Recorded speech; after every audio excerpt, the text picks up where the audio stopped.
الحمد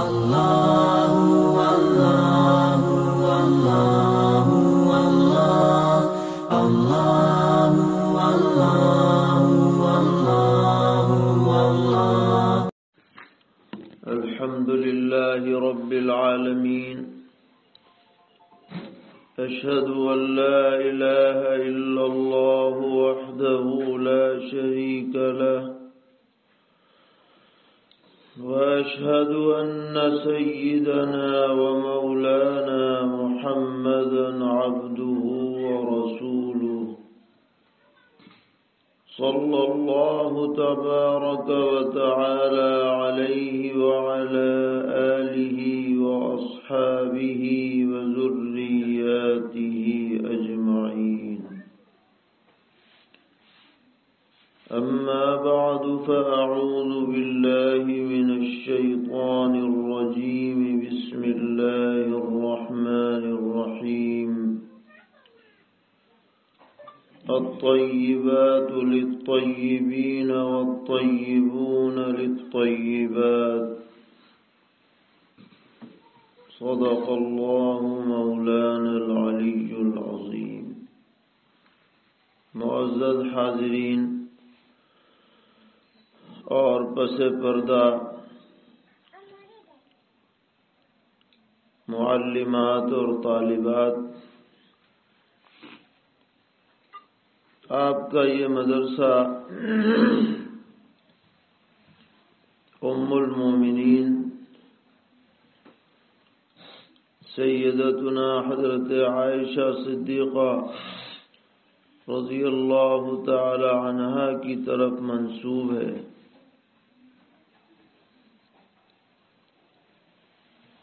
اور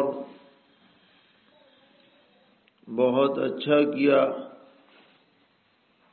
کہ آپ نے اس مدرسے کا نام ام المومنین حضرت عائشہ رضی اللہ عنہا کی طرف نسبت کر کے مقرر فرمایا، کیونکہ خواتین اسلام میں علمی اعتبار سے امی جان حضرت عائشہ رضی اللہ عنہا کا مرتبہ بہت بلند ہے. اس کا اندازہ آپ اس سے لگا سکتے ہیں کہ جو احادیث شریفہ امت تک پہنچی تعداد کے اعتبار سے حدیثوں کے بیان کرنے والوں میں سب سے زیادہ حدیثیں سیدنا حضرت ابو ہریرہ رضی اللہ تعالی عنہ سے منقول ہیں، 5000 سے زائد. اور دوسرے نمبر پر ام المومنین حضرت عائشہ رضی اللہ عنہا کا مقام ہے کہ 2210 روایتیں حضرت عائشہ رضی اللہ عنہا کی طرف سے امت کو منتقل ہوئی ہیں. اور پیغمبر علیہ السلام نے ایک مثال کے ذریعے سے حضرت عائشہ رضی اللہ عنہا کی فضیلت بیان فرمائی کہ عائشہ کی فضیلت دیگر عورتوں پر اس طرح کی ہے جیسا کہ سرید کھانے کی فضیلت دیگر کھانوں پر، کفضل السرید علی سائر الطعام. تو علماء نے لکھا ہے کہ سرید عرب کا بہت ہی مرغوب اور نفع بخش کھانا سمجھا جاتا ہے کہ گوشت کا سالن بنا کر اس میں روٹی چور دی جاتی ہے اور پھر اسے کھایا جاتا ہے. تو روٹی بالکل نرم ہو جاتی ہے اور اس کے کھانے سے معدے پر بوجھ نہیں پڑتا اور لذت الگ ہے۔ تو حضرت عائشہ رضی اللہ تعالی عنہا کے ذریعے سے امت کو انتہائی مفید باتیں پیغمبر علیہ السلام کی پہنچی ہیں، اور اللہ تبارک و تعالی کی حکمت اس بات کی متقاضی ہوئی کہ تمام ازواج مطہرات میں حضرت عائشہ رضی اللہ عنہا وہ زوجہ مطہرہ ہیں جو کنواری ہونے کی حالت میں حضور کے حرم میں آئی، کم عمری کے زمانے میں، اور اللہ نے بے مثال ذہانت و فطانت اور قوت حافظہ عطا فرمایا۔ چنانچہ پیغمبر علیہ الصلوۃ والسلام کی پوری مدنی زندگی آپ کے سامنے رہی، صبح شام دن رات، تاکہ جب آپ کو مرض الوفات ہوا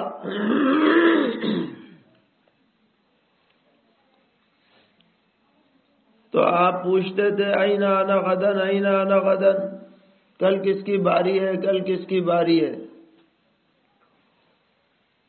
اور آپ کی عین خواہش تھی کہ یہ وقت ام المومنین حضرت عائشہ رضی اللہ عنہا کے پاس گزرے۔ چنانچہ سب ازواج مطہرات نے اجازت دے دی کہ آپ حضرت عائشہ رضی اللہ عنہا کے گھر رہیں۔ چنانچہ ام المومنین حضرت عائشہ رضی اللہ عنہا فرماتی ہیں کہ حضور کی مرض الوفات کے پورے لمحات میری آنکھوں کے سامنے سے گزرے ہیں۔ فرماتی ہیں کہ آپ ارشاد فرمایا کرتے تھے کہ ہر نبی سے وفات سے قبل بطور اعزاز و اکرام اجازت لی جاتی ہے۔ چنانچہ آپ کی زبان پر یہ جملہ آتا تھا اللہم الرفیق الاعلی۔ جب یہ جملہ میں نے سنا تو مجھے یقین ہو گیا کہ اب آپ ہمیں چھوڑ کر تشریف لے جانے والے ہیں، کہ یہ وہ وقت آ گیا ہے جب پوچھا جا رہا ہے۔ اور فرماتی ہیں کہ میری گود ہی میں بین نحری و صدری آپ کی روح پرواز ہوئی۔ یہ سعادت اور یہ امتیاز اور کسی کو حاصل نہیں ہوا، اور چونکہ یہ بھی دستور ہے اللہ تعالیٰ کا کہ نبی کی جہاں وفات ہوتی ہے وہیں تدفین ہوتی ہے، اسی لیے حجرہ عائشہ رضی اللہ تعالی عنہا میں حضور کی تدفین عمل میں آئی، اور ازواج مطہرات میں سب سے زیادہ تعلق دلی اعتبار سے نبی اکرم علیہ الصلوۃ والسلام کو حضرت خدیجہ الکبریٰ رضی اللہ عنہا کے بعد حضرت عائشہ رضی اللہ تعالی عنہا سے رہا ہے۔ خاص طور پر عورتوں سے متعلق مسائل، باقی ناپاکی کے مسائل، نماز کے بعد مسائل، اس میں تو کسی اور کے پاس وہ علم تھا ہی نہیں جو امت کو حضرت عائشہ رضی اللہ عنہا کے ذریعے سے ملا ہے۔ بڑے بڑے صحابہ کرام رضی اللہ تعالی عنہ آپ کی خدمت میں آ کر کے حدیث کی روایتیں لیا کرتے تھے، تو پوری مدنی زندگی آپ کے سامنے گزری، اور اس کے بعد بھی حضور کی وفات کے بعد بھی 47 سال تک آپ باحیات رہی اور امت کو علمی فیض پہنچاتی رہی۔ پورا زمانہ خلافت راشدہ کا آپ کے سامنے گزرا، اور خلافت راشدہ کے بعد بھی جو حضرت معاویہ رضی اللہ تعالی عنہ کا دور آیا، اس میں بھی آپ 17-18 سال تک باحیات رہی، اور آپ کی زندگی زہد و قناعت والی زندگی تھی۔ آپ کے حالات میں لکھا ہے کہ بس 1-2 جوڑے آپ کے تھے، ایک کو دھویا ایک کو پہن لیا، ایک کو دھویا ایک کو پہن لیا، اور اکثر کالے رنگ کی چادر اوڑھے رہتی تھی سادگی کی وجہ سے۔ کھانے پینے کے اندر انتہائی سادگی تھی۔ اللہ تبارک و تعالی نے بڑا اونچا مقام آپ کو عطا کیا، اور آپ نے پڑھا اور سنا ہوگا کہ جب ایک سفر کے دوران کچھ بدبخت منافقین نے آپ کے اوپر الزامات لگائے، تہمتیں لگائی، اور سرور عالم جناب رسول اللہ صلی اللہ تعالی علیہ وسلم کو ضیق میں اور پریشانی میں مبتلا کیا، تو اللہ تبارک و تعالی نے حضرت عائشہ رضی اللہ عنہا کی براءت کے لیے قرآن پاک میں 2 رکوع نازل فرمائے سورہ نور کے اندر، اور جس میں یہ آیت بھی ہے جو میں نے شروع میں پڑھی۔ آیت کا ایک ٹکڑا ہے کہ وَالطَّيِّبَاتُ لِلطَّيِّبِينَ وَالطَّيِّبُونَ لِلطَّيِّبَاتِ، جس میں آپ کو طیبہ قرار دیا گیا۔ جو بدبختوں نے تہمتیں لگائی تھی اس سے آپ کو بالکل صاف بری قرار دیا گیا۔ پاک باز، عفت معاف،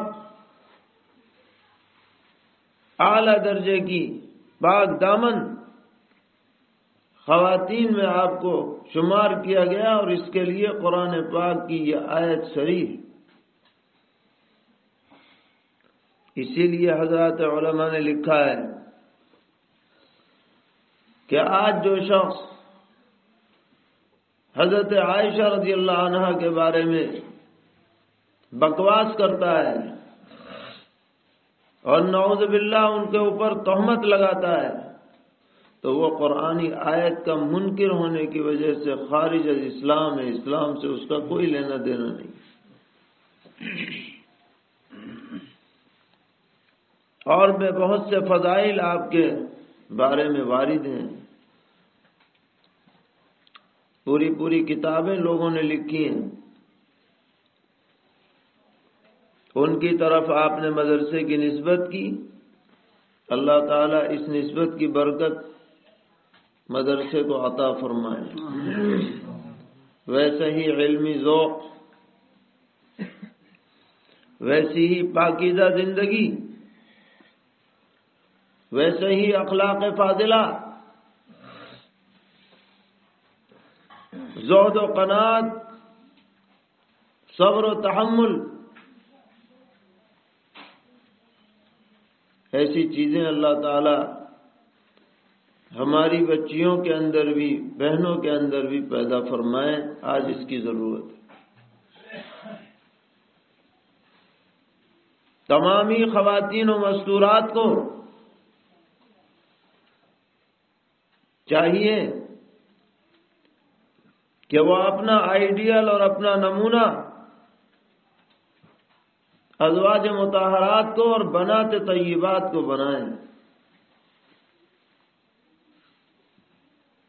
آج کل کی جو فیشنیبل اور ماڈرن عورتیں ہیں ان کو اپنے لیے آئیڈیل نہ بنائیں، بلکہ ان مقربین اور مقربات عورتوں کو اپنے لیے نمونہ بنائیں۔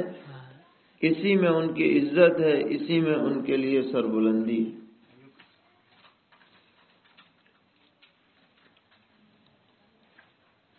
اللہ تعالی ہم سب کو توفیق عطا فرمائے اور ان مقدس نفوس کے نقش قدم پر چلنے کی ہمیں سعادتوں سے نوازے۔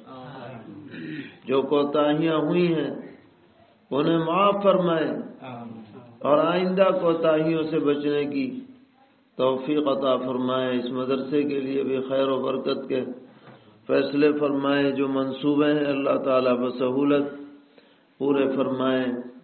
وآخر دعوانا الحمدللہ۔